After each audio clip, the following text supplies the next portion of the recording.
નમસ્કાર બાળમિત્રો, ધોરણ 8 વિષય ગુજરાતી. ગુજરાતીની અંદર આપણે કાવ્ય નંબર 16 સુદામો દીઠા શ્રી કૃષ્ણ દેવરે આ આખ્યાનખંડ આપણે શીખી ગયા. હવે એના આધારે તમારી સ્વાધ્યાય પોથીમાં કેટલાક પ્રશ્નો આપેલા છે, જે પ્રશ્નો આપણે શીખીશું.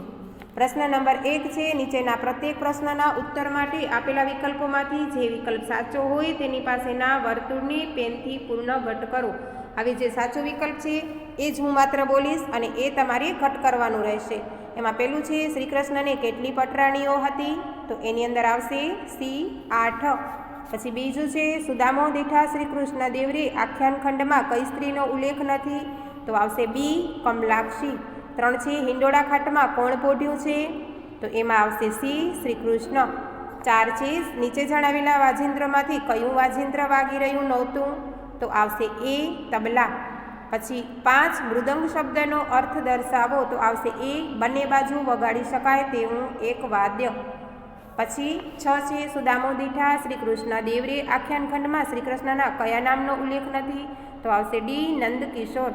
7 છે, શ્રી કૃષ્ણની આંખમાં પાણીની ધાર જેવા આંસુ ક્યારે વહેવા લાગ્યા? તો આવશે ડી સુદામાને જોઈને. અને 8 છે, સુદામો દીઠા શ્રી કૃષ્ણ દેવરે કાવ્યમાં શેનો મહિમા થયો છે?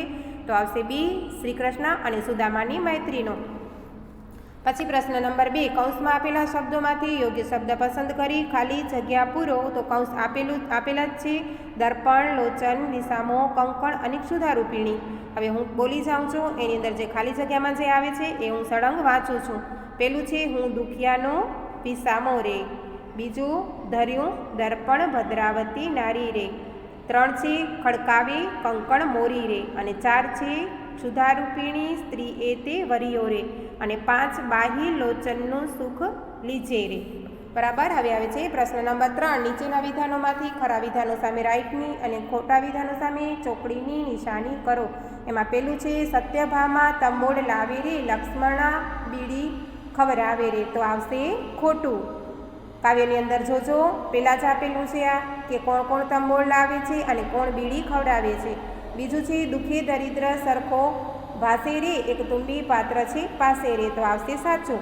3 છે, ઉઠી દયા નંદન રાય રે, ચાકડી નવ પહેરી પાય રે. તો આવશે ખોટું. ચાકડીની પણ શું છે? મોજડી. હવે 4 છે, આહો ભોગવું રાજ્યાસન રે, તે તો એ બ્રાહ્મણનું પુણ્ય રે. તો આવશે સાચું. 5 છે, ભલી જોવા સરખી જોડી રે, હરીને સોંદો આને રાખોડી રે. તો એ પણ આવશે સાચું. હવે તમારી પ્રશ્ન નંબર 4ની અંદર આવે છે, નીચેના પ્રશ્નોના એક વાક્યમાં ઉત્તર લખો. તો હું એક પ્રશ્નનો ઉત્તર બોલીશ, જેના આધારે તમારે બીજા પ્રશ્નો જાતે કરવાના રહેશે. પહેલો પ્રશ્ન છે, શ્રી કૃષ્ણની 8 પટરાણીઓના નામ લખો. તો શ્રી કૃષ્ણની 8 પટરાણીઓના નામ આ પ્રમાણે છે: રૂક્ષ્મણી, શ્રી વૃંદા, ભદ્રાવતી, 4 છે, જાંબુવતી, અને 5 સત્યા, 6 કાલિંદી, 7 લક્ષ્મણા અને 8 છે સત્યભામા. હવે એના પછી જે પ્રશ્ન નંબર 2 થી 7 સુધીના છે એ તમારે જાતે કરવાના રહેશે. તેવી જ રીતે પ્રશ્ન નંબર 5ની અંદર નીચેના પ્રશ્નોના 2 વાક્યોમાં ઉત્તર લખો. તો એ પણ તમારે કરવાના રહેશે. આખું કાવ્ય મેં તમને સમજાવી દીધું છે, જેના આધારે તમારે પ્રશ્નોના જવાબ લખવાના છે. પ્રશ્ન નંબર 6 છે, નીચેના પ્રશ્નોના 3-4 વાક્યોમાં ઉત્તર લખો. તો એ પણ તમારે જાતે કરવાના રહેશે. તેવી જ રીતે પ્રશ્ન નંબર 7ની અંદર પ્રશ્નોના સવિસ્તર ઉત્તર લખવાના છે, જે તમારે તમારી નોટમાં લખવાના છે. હવે આવે છે વ્યાકરણ વિભાગ. વ્યાકરણ વિભાગની અંદર પ્રશ્ન નંબર 1, નીચે આપેલા શબ્દોના સમાનાર્થી શબ્દો લખો. પેલું છે, સેજ્યા. તો આવશે સયા કે પથારી. અંબર. તો આવશે વસ્ત્ર. આમ તો અંબાર એટલે આકાશ થાય, પરંતુ આપણા કાવ્યની અંદર અંબર શબ્દ એ વસ્ત્ર માટે ઉપયોગ કરવામાં આવ્યું છે. 3 છે, મરાલ. તો આવશે હંસ. 4 વિપ્ર. તો બ્રાહ્મણ. 5 ક્ષુધા. તો ભૂખ. 6 ભસ્મ. તો રાખ. 7 કંદર્પ. તો કામદેવ. અને ઉપહાર એટલે ભેટ. મોજડી. તો પાદુકા કે પાવડી. અને લોચન. તો આંખ, નયન, ચક્ષુ. પ્રશ્ન નંબર 2 છે, નીચે આપેલા શબ્દોના વિરુદ્ધાર્થી શબ્દો લખો. પાસે. તો એનો વિરોધી આવશે દૂર. ગરીબ, અમીર. ગોરી, કાળી. પુણ્ય, પાપ. વાલું, દવલું. દેવ, દાનવ. પવિત્ર, અપવિત્ર. સંગત, કુસંગત. બરાબર. પ્રશ્ન નંબર 3ની અંદર છે, નીચે આપેલા શબ્દોની જોડણી સુધારીને લખો. તો આ તમારે કાવ્યની અંદર જોઈ અને સુધારવાનું રહેશે. હવે આવે છે પ્રશ્ન નંબર 4. નીચે આપેલા શબ્દોના સમાસ ઓળખાવો. પેલું છે મેનકા ઉર્વશી. મેનકા અને ઉર્વશી, તો આ એક જોડી છે એટલે આવશે દ્વંદ્વ. બીજું છે પ્રેમાલિંગન, પ્રેમ ભર્યું આલિંગન, તો આવશે મધ્યમ પદ લોપી. અને જાદવરાય, જાદવોનો રાય એટલે તત્પુરુષ. અને 4 છે હિંડોળા ખાટ, ખાટ જેવો હિંડોળો એટલે આવશે કર્મધારે. 5 છે હંસગતિ, તો હંસના જેવી જેની ગતિ છે તે, તો આવશે બહુર્વી. એવી જ રીતે ગજગામા અને મૃગનેણી, ગજના જેવું જેનું ગમન છે તે અને મૃગના જેવા તેના નેણ છે તે, એ ત્રણેય આવશે બહુર્વીહી. પછી 8 છે રણછોડ, રણછોડી જનાર એટલે આવશે ઉપપદ. અને 9મું છે પિતાંબર, પિત્ત અંબર એટલે કર્મધારાય અને પિત્ત છે અંબર જેનું, એવી રીતે હશે તો આવશે બહુર્વીહી. 10 છે વાંકા બોલી એટલે આવશે વાંકું બોલનારી, તો આવશે ઉપપદ. હવે પ્રશ્ન નંબર 5ની અંદર શબ્દકોશના ક્રમમાં તમારે ગોઠવવાનું રહેશે. અને પ્રશ્ન નંબર 6ની અંદર છે નીચે આપેલા શબ્દોમાંથી દ્વિરુક્ત અને રવાનુકારી શબ્દો શોધીને લખો. તો આની અંદર બધા જ શબ્દો દ્વિરુક્ત છે. એક છે રવાનુકારી જે છે થઈ થઈકાર, પેલું જ છે એ. પછી આવે છે બ. પ્રશ્ન નંબર 6ના બમાં નીચેના વાક્યોમાં આવતા દ્વિરુક્ત પ્રયોગો કે રવાનુકારી પ્રયોગોમાં દ્રશ્ય, સ્પર્શ, શ્રવણ, સ્વાદ કે ગંધમાંથી કયો અનુભવ થાય છે તે લખો.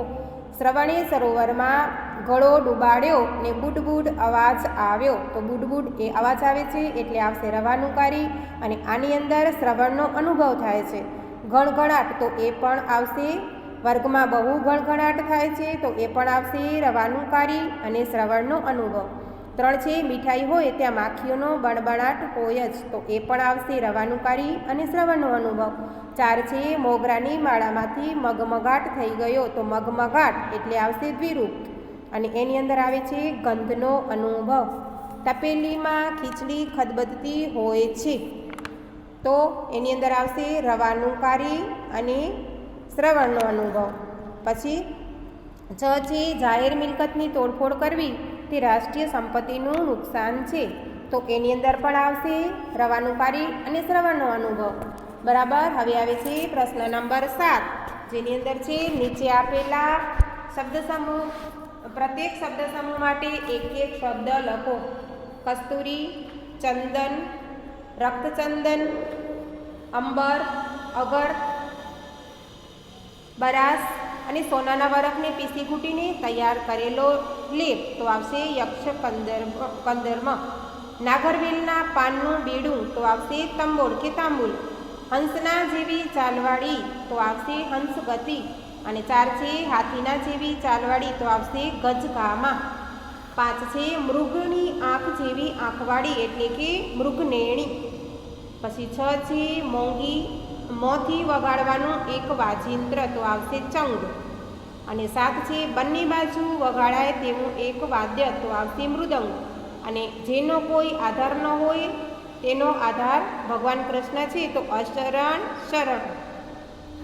હવે અન્ય પ્રશ્નોત્તર છે, જે પ્રશ્નોના ઉત્તરો વિચારીને લખવાના છે. તમારે જાતે લખવાના રહેશે, કારણ કે તમને કેવા મિત્રો ગમે અને શા માટે, અને તમારે ઘેર આવેલા અતિથિનું સન્માન કે સ્વાગત તમે કેવી રીતે કરો છો એ તમારે લખવાનું રહેશે. હવે કેટલીક પ્રવૃત્તિ છે, જેમાં પુસ્તકાલયમાંથી સુદામા ચરિત્ર મેળવીને શ્રી કૃષ્ણ સુદામાના મિલનનો પ્રસંગ વર્ગમાં વાંચો અને એ વિશે શિક્ષકની મદદથી ચર્ચા કરો. અર્થ વિસ્તાર કરવો. મિત્ર એવો શોધવો ઢાલ સરીખો હોય, સુખમાં પાછળ પડી રહે, દુઃખમાં આગળ હોય.